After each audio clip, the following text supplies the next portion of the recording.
ইন্নামাত তাওবাতু আলাল্লাহি লিল্লাযীনা ইয়া'মালুনাস সুআ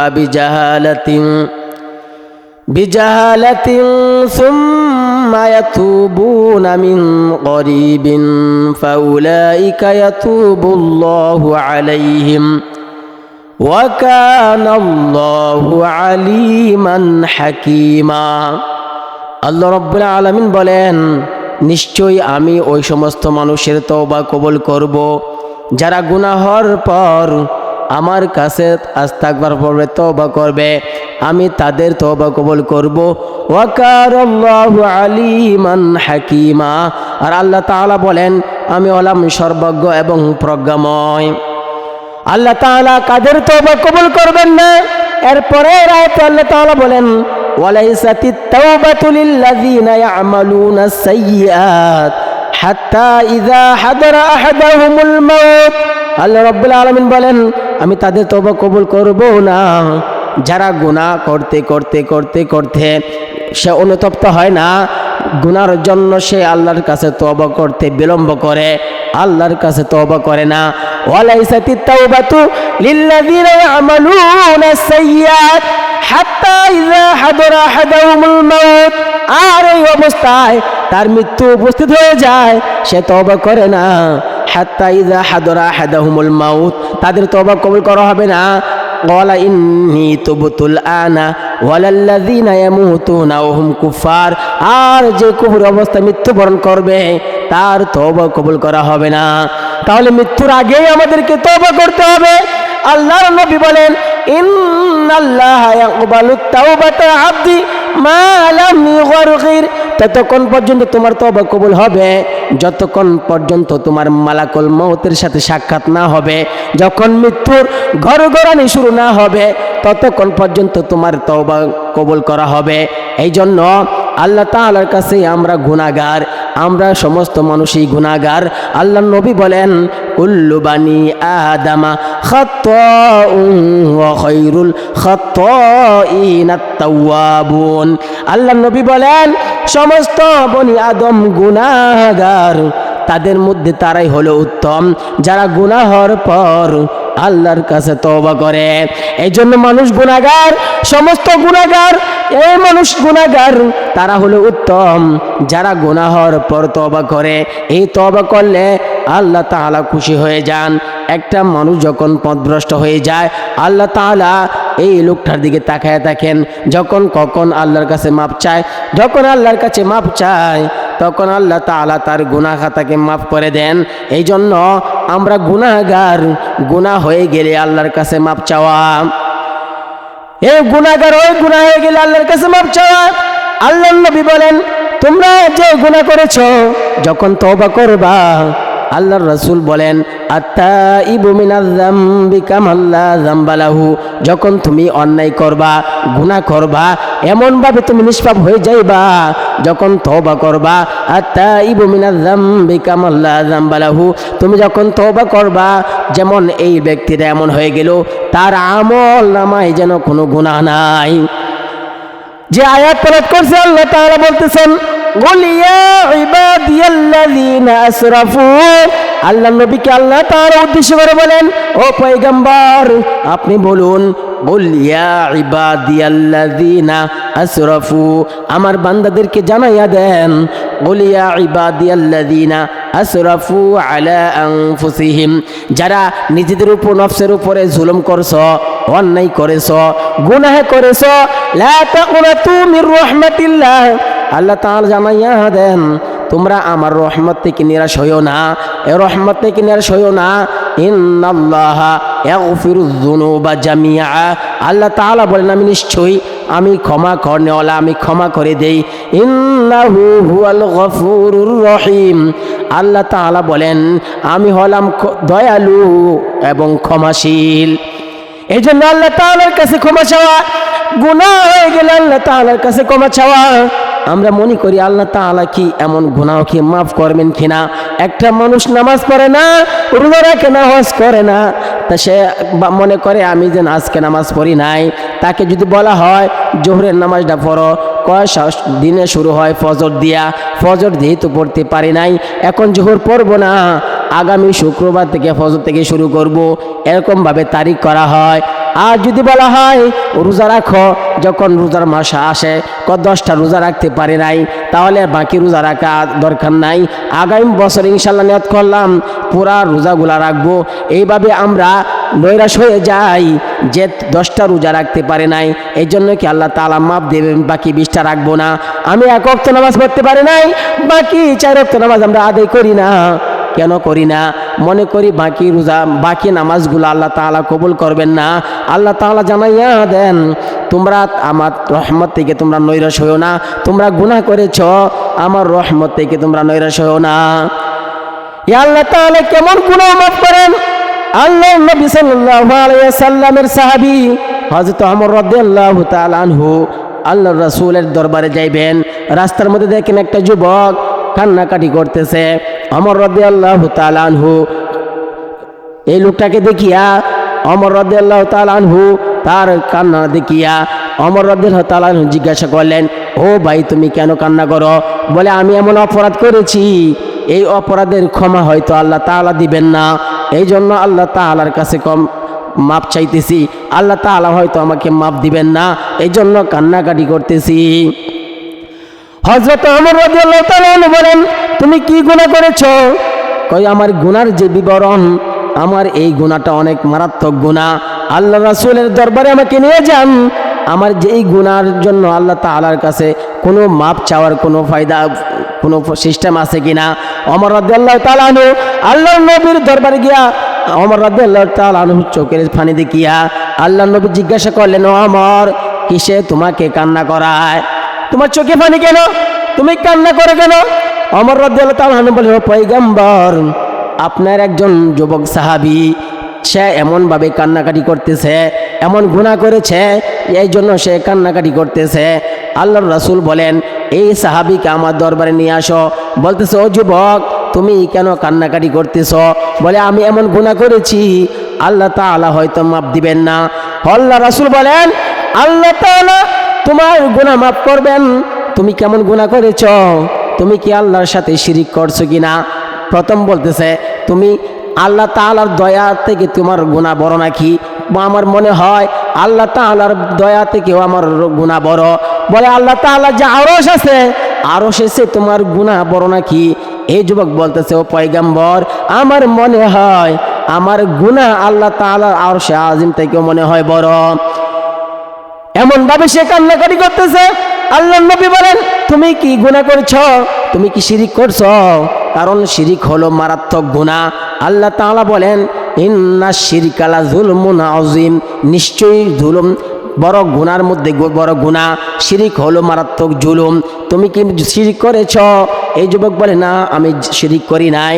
তুমি কি মানুষ হত্যা করেছো? রাসূল আমি হত্যা করি নাই। আল্লাহ রাসূল বলেন, ও যুবক তুমি শিরিকও করো নাই, মানুষও হত্যা করো নাই, অতএব এই দুইটা হলো বড় গুনাহ, আর তুমি এই দুইটা গুনাহই করো নাই, তাহলে তুমি কি এমন গুনাহ করেছ যার কারণে এরকম ভাবে কান্নাকাটি করতেছ? তোমার গুনার বিবরণ দাও। তোমার গুনার যদি বিবরণ না দাও তাহলে তো আমি জানবো না তুমি কি গুনাহ করছো। তুমি কি গুনাহ করছো আমি জানবো না। আল্লাহর রাসূল সাল্লাল্লাহু আলাইহি সাল্লামের কথা বলার পর যুবক বলতেছে, ও পয়গম্বর আমি এমন মানুষ, আমি সাধারণ মানুষ, আমার পেট নিবারণ করি, আমার ক্ষুধার নিবারণ করি চুরির ব্যবসা দিয়া, আমি রাত্রে কাপড় চুরি করি। আল্লাহর নবী বলেন, তুমি কাপড় চোরা, তুমি কাপড় চুরি করছো, আল্লাহ তাআলার কাছে মাপ চাও, আল্লাহ তাআলা তোমার গুনাহ মাফ করে দিবেন। এই যুবক বলতেছে, ও পয়গম্বর কথা এখানে শেষ নয়, আমি শুধু কাপড় চুরি করি এমনটা নয়, আমি গত কয়েকদিন আগে এই আরবের মধ্যে একটা সুন্দরী মহিলা, যুবতী মহিলা, এই মহিলা যখন মৃত্যুবরণ করছে, আমি জানাজা নামাজে উপস্থিত হই, আমি নামাজ পড়ার জন্য উপস্থিত হই না, আমি কাপড় চুরি করার জন্য উপস্থিত হই, নামাজে কেন উপস্থিত হই? এই লাশটা কোথায় দাফন কাফন করবে, এই কবরটা চিহ্নিত করার জন্য। যখন রাত্র হয়ে যায়, এই রাত্র হয়ে গেলে আমি গভীর রাত্রে এই কাপড় চুরি করার জন্য কবরে ঢুকে যাই। এই যুবক বলতেছে, পয়গম্বর আমি শুধু কাপড় চুরি করি না, এই যুবতী যখন মৃত্যুবরণ করছে আমি গভীর রাতে ওর খবরে ঢুকে গেলাম, 5টা কাপড় আমি খুলে আনলাম। এই কাপড় যখন খুলে আনতেছি শয়তান আমার ঘরের মধ্যে সোয়ার হয়, আমাকে ওয়াসওয়াসা দিতেছে, ও যুবক তুমি এরকম সুবর্ণ সুযোগ তুমি হাতছাড়া করবা না। এই একটা যুবতী মহিলা, মৃত্যু মহিলা, তুমি যদি আরবের মধ্যে এই মহিলা যদি জীবিত থাকতো, যেহেতু সম্ভ্রান্ত বংশের মহিলা, তুমি যদি বিবাহের প্রস্তাব দিত তবু তোমার বিয়ের মধ্যে প্রস্তাবের মধ্যে সে রাজি হইতো না। এখন সুবর্ণ সুযোগ, এই মেয়েটাকে তুমি অপকর্ম করো। এই যুবকটা এই লাশের সাথে অপকর্ম করিয়া যখন উঠে আসতেছে তার কানের মধ্যে যেন আওয়াজ হয়, মেয়েটা যেন বলতেছে, এই যুবক কি করলি, এত লাশের সামনে আমাকে উলঙ্গ করলি, এই যুবক কি করলি এত আল্লাহ তাআলার সামনে কাল কিয়ামতের ময়দানে আমার মা বাবা আমার আত্মীয় স্বজন যখন আমি মৃত্যুবরণ করেছি, আমার আত্মীয় স্বজন গোসল দিয়া পাকশাক করিয়া আমাকে দাফন কাফন দিছে, এখন তুই আমাকে নাপাক করলি, আল্লাহ তাআলার দরবারে আমাকে অপবিত্র অবস্থা দাঁড় করার ব্যবস্থা করলি, আমি কাল কিয়ামতের ময়দানে আল্লাহ তাআলার দরবারে তোর নামে মামলা করব। এই কথাটা আমার কানের মধ্যে আওয়াজ হয়, সবসময় আওয়াজ হয়, ও পয়গম্বর আমি ঘুমাইতে পারি না, এমন গুনাহ কি আল্লাহ তাআলা মাফ করবেন কিনা? আল্লাহ নবী বলেন, মানুষ এমন অপকর্ম করতে পারে, এত মারাত্মক অন্যায় মানুষ কিভাবে করে? আল্লাহর রাসূল শুধু এই কথা বললেন, যুবক বুঝে আসছে আমার গুনাহ মনে হয় মাফ পাওয়ার কোনো সম্ভাবনা নাই। এই যুবক চলে গেছে পাহাড়ের কাছে গিয়া ওইখানে কি রাত্রি যাপন করতেছে।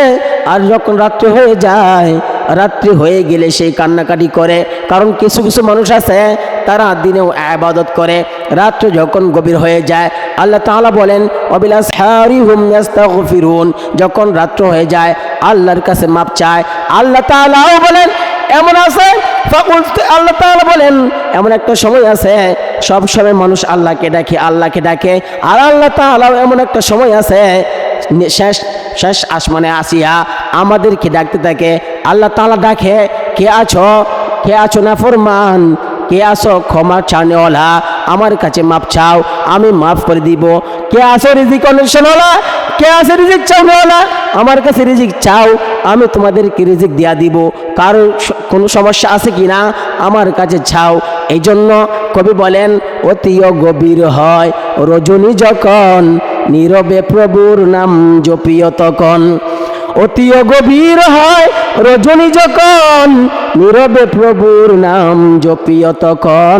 প্রভুর করুণা যদি পাইবার চাও, গভীর রাতে উঠে প্রভুর গুণগান গাও। হৃদয়ে তাকিবে যার নম্রতা সদায়, রহমত আসিবে সাথে প্রভুর ওয়াদা। বড়াই থাকলে দিলে রহমত আসবে না, নিজেকে নিজে ছোট মনে করিব সদা। উঁচু জমিন থেকে পানি নিচু জমিনে যায়, তেমনি খোদার রহমত আসে নম্রতার হৃদয়। ভোগ বিলাসের বাড়ি গাড়ি পরে রবে সব, থাকতে সময় স্মরণ করো আল্লাহ আমার রব। থাকতে সময় স্মরণ করো আল্লাহ আমার রব। এই জন্য কিছু বান্দা আছে তারা গভীর রাতে আল্লাহর কাছে মাপ চায়। এই যুবকটা নাফরমান, সে সেজদা পড়ে আল্লাহর কাছে কান্না করে, ও আল্লাহ আমার মতো নাফরমান আর কেউ নাই। এভাবে সে অনেকদিন ধরে কান্নাকাটি করার পর আল্লাহ তাআলা জিবরাইল আলাইহিস সালাতু ওয়াস সালামকে আল্লাহর রাসূলের কাছে পাঠিয়ে দিলেন, আর 3টা কথা জিজ্ঞাসা করার জন্য বললেন। বলতেছে, ও পয়গম্বর আল্লাহ তাআলা আমাকে পাঠাইছেন 3টা কথা জানার জন্য। মাখলুককে সৃষ্টি করার মালিক আপনি নাকি আল্লাহ? আল্লাহ রাসূল বলেন, মাখলুককে সৃষ্টি করার মালিক ও আল্লাহ, আমাকেও সৃষ্টি করছেন আল্লাহ। ও পয়গম্বর 2 নম্বর প্রশ্ন হলো, মানুষকে ক্ষমা করার মালিক আপনি নাকি আল্লাহ? মানুষকে ক্ষমা করার মালিক হলো আল্লাহ, আমাকেও ক্ষমা করার মালিক হলো আল্লাহ। ও পয়গম্বর মানুষকে রিজিকের মালিক আপনি নাকি আল্লাহ? ও পয়গম্বর আল্লাহ নবী বলেন, মানুষকে রিজিকের মালিক দে আল্লাহ, আমাকে খাওয়ানোওয়ালা আল্লাহ। তাহলে সমস্যা কি? পয়গম্বর আপনার যে এই সাহাবী আসছে তাকে কেন আপনি নৈরাশ করে দিয়েছেন? সে এমনভাবে তওবা করছে, আল্লাহ তাআলা খুশি হইয়া তার সমস্ত জীবনের গুনাহ খাতাকে মাফ করে দিয়েছেন। সুবহানাল্লাহ। তাহলে গুনাহ করলে আল্লাহ তাআলা মাফ করেন, এমন এমন গুনাহ করলেও আল্লাহ তাআলা মাফ করেন। আল্লাহ নবী বলেন, আমার কোনো গুনাহ নাই, আমার কোনো গুনাহ নাই, এরপর আমি দৈনিক 70 থেকে 100 বার তাওবা ইস্তিগফার করি। আর আমাদের গুনার অভাব নাই, আমাদের আরো কতবার পড়া দরকার? এই ইস্তিগফার পড়া, তওবা করা, বেশি বেশি ইস্তিগফার পড়া। এই ইস্তিগফার পড়লে তওবা করলে কি লাভ হবে? আল্লাহর নবী সাল্লাল্লাহু আলাইহি সাল্লামের সাহাবী, আল্লাহ নবী সাল্লাল্লাহু আলাইহি সাল্লামের সাহাবী এক গুনাহ করেছে, আল্লাহর রাসূলকে বলতেছেন, ও পয়গম্বর, আমি এমন নাফরমানি করেছি, অন্যায় করেছি, আমাকে শাস্তি দেন। আল্লাহ নবী বলেন, নামাজের পর আল্লাহ নবী বলেন, আমার সাথে নামাজ পড়ছো কিনা? বলেন, নামাজ পড়ছি। ইন্না সলাতা কানাত আলাল মুমিনিনা কিতাবাম মাওকুতা। আল্লাহ নবী বলেন, তুমি নামাজ পড়েছো? এই সাহাবী বলতেছেন, আল্লাহর নবী সাল্লাল্লাহু আলাইহি ওয়াসাল্লামের সাহাবী এই গুনাহ করেছে, আমাকে শাস্তি দেন। আল্লাহর নবী নামাজের পর তাকে শাস্তি দেওয়ার জন্য গর্ত খনন করলেন। তাকে গর্তের মধ্যে ঢুকাইয়া পাথর নিক্ষেপ করে যখন হত্যা করবে, এই পাথর নিক্ষেপ করিয়া যখন হত্যা করবে, একটা রক্ত গিয়ে একটা সাহাবীর শরীরে পড়ছে। আর সাহাবী না ছিটকাইতেছে, বলতেছে, এই কি হলো, কি করলো? নাফরমানের রক্ত আমার শরীরে পড়ছে। আল্লাহ নবী বলেন, ও সাহাবী, এই সাহাবী যে যা অন্যায় করছে, সে এমনভাবে তওবা করেছে, আমি তার প্রতি সন্তুষ্ট হইয়া তার আমি আল্লাহ তাআলা তার জীবনের গুনাহ খাতাকে মাফ করে দিছি। হযরত মুসা আলাইহিস সালাতু ওয়াস সালাম, বৃষ্টি হয় না, তার কমে লোকেরা বলতেছে, ও পয়গম্বর, বৃষ্টির দরকার, আমাদের বৃষ্টি দরকার। আর মুসা নবী তার 24,000 কমদেরকে নিয়ে দোয়ার আয়োজন করলেন, বৃষ্টির জন্য দোয়া করলেন। বৃষ্টি যখন জন্য দোয়া করলেন, আল্লাহ তাআলা বলেন, ও পয়গম্বর, আপনি এই বৃষ্টি এখানে নাজির হবে না। কেন হবে না? এখানে একটা নাফরমান আছে, যতক্ষণ পর্যন্ত এই ময়দান থেকে না আনা যায় ততক্ষণ পর্যন্ত বৃষ্টি নাজিল করব না। মুসা নবী বলে, কে আছো এখানে নাফরমান, যার কারণে আল্লাহ তাআলা বৃষ্টি দেন না?